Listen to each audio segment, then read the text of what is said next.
Mga tol, ang San Miguel Bearmen ay problemado ngayon. Pati coaching staff at mga player nito ay hindi magkasundo.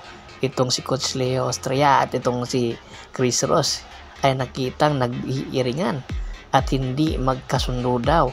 Kaya pag-usapan natin yan sa mga susunod na araw kung ano na nga ba ang kanilang update. Samantala itong Converge Fiber Xers ay na-extend nga nila hanggang Game 5 ang kanilang labang kontra San Miguel Bearmen. Pero ngayon pa lang ay nagpaplano na magpalakas para sa susunod na konferensya which is ang Commissioner's Cup. At ayon nga sa isang ulat, dalawang player ang gusto nga idagdag ng Converge Fiber Xers. Ito nga ay si Joshua Monson at ang isa ay itong si Juan Gomez Diliano or si JB Diliano na naglalaro nga ngayon sa Korean Basketball League.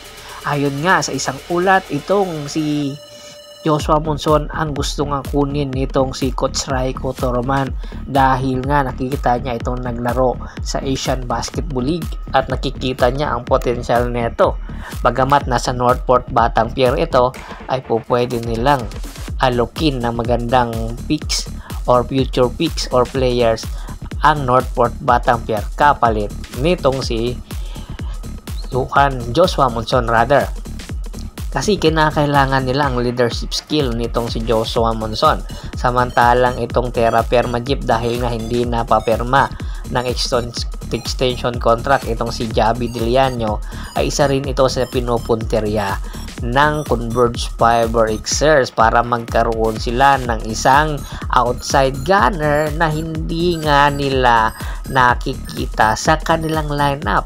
Ang dalawang nasabing player na si Javi at itong si Joshua Monson, kung sakasakaling matuloy ang kanilang negotiation sa Northport at sa Terra Firma Jeep at pumayag ang dalawang kupunan na yon, ay malaki ang posibilidad na magpapalalim pa lalo sa lineup ng Converge Fiber Xers. Ano sa tingin nyo, makukuha ba nila o isa sa dalawang player na yan? Samantala itong Blackwater Bossing, matapos nga magpalalim ng kanilang lineup at itong si Tyro Seal ay hindi na nga nabibigyan ng minuto. Ayon sa ulat, ang Terra Firma Jeep at itong si Tyro Seal ay interesado daw makuha ng Terra Firma Jeep itong si Tyro Seal para magpalalim sa kanilang big man rotation. Kasi nga ang big man rotation ngayon ng Terra Firma ay hindi na nga ganong kalalim at mayroon pang iniindang injury ang karamihan sa kanilang big man. At itong si Tyro Seal ay hindi na rin nabibigyan ng minuto ng Blackwater Bossing dahil na rin sa dami nga ng mga big man ng Blackwater Bossing. Kaya mas mabuti daw or mas maigi daw na ibigay na lang ito sa Terra Firma Jeep at kumuha ng future picks na posible nilang pakinabangan sa future. Kahit first rounder man lang or late first rounder ay papayag ang Blackwater Bossing na ibigay itong si Tyro Seal. Alam naman natin ito si Tyro Seal, isa ito sa mga athletic big man na posible makatulong sa lineup ng Terra Firma Jeep. Lipat naman tayo sa Magnolia Pambansang Manok Templados. Matapos nga ma-eliminate kagabi ang Magnolia Pambansang Manok Templados ng Rain or Shine Elasto Painters, ay pinagtutuunan na rin ng pansin ngayon ng Magnolia ang kanilang lineup. Kita-kita na ni Coach Chito Victolero ang mga weaknesses, especially pagdating sa big man. Nasa foul trouble kasi kagabi ang mga big man ng Magnolia at nakikita ni Coach Chito Victolero kung sinong big man ang dapat pakinabangan at kung sinong big man ang dapat pakawalan na. Kaya nakikita nila kung sino ang posibleng big man na makakatulong din sa kanilang lineup sa ibang kupunan at nakikita nga nila ito kay Jason Perkins na posibleng makatulong sa kanila.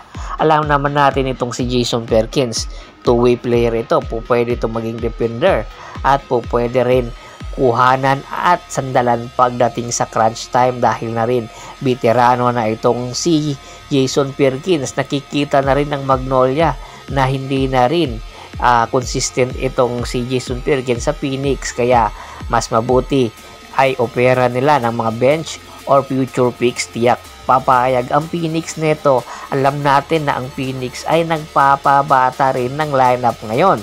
Kung sakali mang pumayag itong Phoenix na ipadala itong si Jason Perkins, ay syempre lalalim ang lineup ng big man ng Magnolia at tiyak magkakaroon sila ng isang solid na frontline at posibleng pagkaka-reunion ni Jason Perkins at ni Calvin Abueva.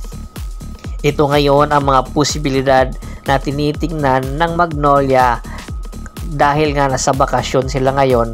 Kahit nasa bakasyon daw ang Magnolia at ang coaching staff, sa susunod na linggo ay uumpisahan nila ang negotiation para kay Jason Perkins para makuha ito at kung ano ang gustong kapalit ng Phoenix Fuel Masters. Ano sa tingin nyo, dapat ba ipagpatuloy ito ng Magnolia or maghanap na lang ng mas maganda at mas batang player at big man na posibleng magpalalim sa kanilang lineup? Komento na sa baba ng video at pag-usapan natin yan. Once again, this is Percival Monteron at your service. Don't forget to subscribe my sports channel at don't forget to click the notification bell button para nga maging updated palagi sa kwentuhan.